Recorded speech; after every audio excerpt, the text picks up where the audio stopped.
রাধে রাধে, তোমরা সবাই কেমন আছো? চলে আসলাম তোমাদের সাথে আরও একটা ভিডিও নিয়ে। তো আজকে হচ্ছে আমাদের বাড়িতে শতলক্ষ্মী পুজো। তো চলো আজকে কিভাবে পুজোটা কাটালাম সেটাই তোমাদের সাথে শেয়ার করছি। তো দেখো সকাল সকাল এখানটায় আমার দিদি এখন ফল কাটতে বসে গেছে, যেহেতু লক্ষ্মী পুজো তাই বেশ তোড়জোড় চলছে। আর এখানটায় দেখো আমার মা এখন লক্ষ্মী পাচ্ছে। তো এরকমভাবে লক্ষ্মী পাততে হয়, আর কোনো কথা বলতে নেই, মানে শুধু লক্ষ্মী ঠাকুরের পাঁচালি যারা পড়ে তারা পাঁচালি পড়ে, কিন্তু আমাদের পাঁচালি পড়ার নিয়ম নেই। তো মা এখানে এখন লক্ষ্মী পেতে নিল। আর এই যে আমার ছোট ছোট বাবুরা এখন ঘুমাচ্ছিল, তারপরে আমি ওদের ঘুম থেকে তুলিয়ে এখন বসিয়ে দিয়েছি। আর এই যে ফুল লুক আমাদের লক্ষ্মী ঠাকুরের।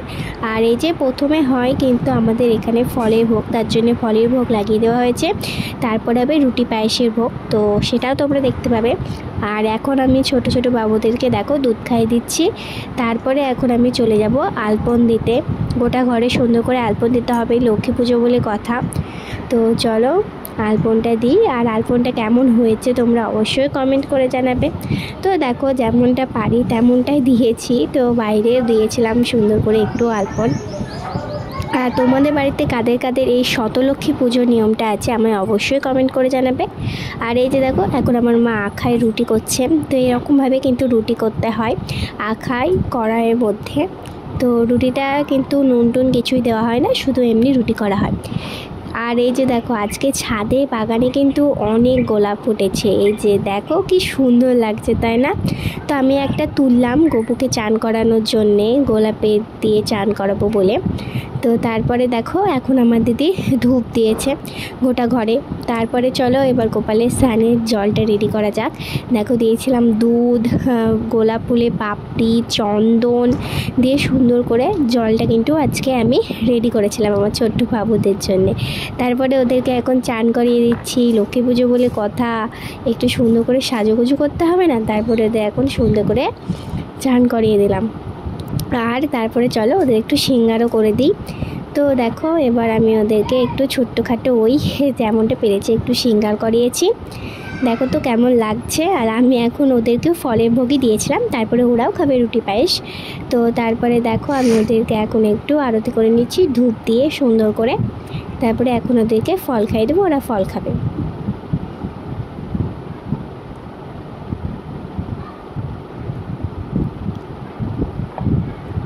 আর তারপরে আর একটা কথা বলে দিই তোমাদের, তোমরা যারা যারা আমাদের চ্যানেলে নতুন আছো তারা অবশ্যই আমাদের চ্যানেলটাকে কিন্তু সাবস্ক্রাইব করে দেবে।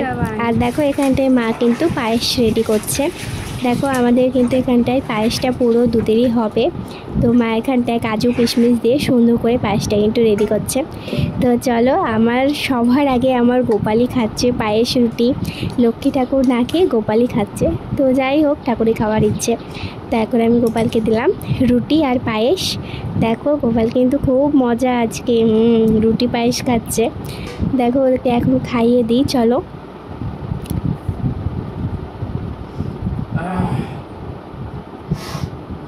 এরপরে আমাদের লক্ষ্মী ঠাকুরকেও পায়েস রুটি দেওয়া হবে। তো তারপরে দেখো এখন আমার বাবা পুজোয় বসে গেছে। পুজোটা আমার বাবাই করে, আমাদের বাড়িতে যেই পুজোই হয় আমার বাবাই কিন্তু সেই পুজোগুলো করে। তো তাই লক্ষ্মী পুজোটা করছে আমার বাবা। এই যে দেখো আমি ছোট্ট একটা ভিডিও করে নিয়েছি। আর এখানটায় আমি আর মা বসেছিলাম পুজো দেখছিলাম, আমি পুজো দেখছিলাম আর মা এখানটায় কিন্তু শাক বাজছিল, যেহেতু আজকে রান্না হবে শাক। তারপরে এখন লাগিয়ে দিচ্ছি হচ্ছে যে রুটির ভোগ। এবার কিন্তু ফলের ভোগ পুজো হয়ে গেছে, এবার রুটি আর পায়েসের ভোগের পুজো হবে। তো এখানে 17টা রুটি আর পায়েস দেওয়া হয় ঠাকুরকে। তারপরে পুজো শেষ, এখন ফল টল খেয়ে চলে এলাম সন্ধেবেলায়। দেখো সন্ধেবেলায় যেহেতু লক্ষ্মী পুজো তাই আমি লক্ষ্মীর গান শুনছিলাম আর কিন্তু আলতা পরছিলাম।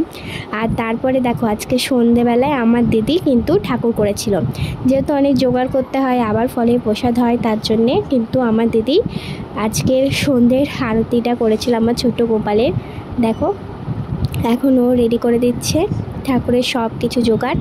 আর এই যে আমার গোপালরা বসে আছে, দিদি এখন সব কিছু তোড়জোড় চলছে। তারপরে বাবা চলে এসছে, আবার সন্ধ্যাবেলায় পুজো হলো। তো দেখো পুজোটা আমার এই ছোট্ট ভিডিওটা তোমাদের কেমন লেগেছে অবশ্যই কমেন্ট করবে। আর দেখো সন্ধ্যাবেলায় কিন্তু দিদি আজকে গোপালকে শুয়েছিল, আমি আর স্বয়ং দিইনি। তো এই আজকের ভিডিওটা, রাধে রাধে।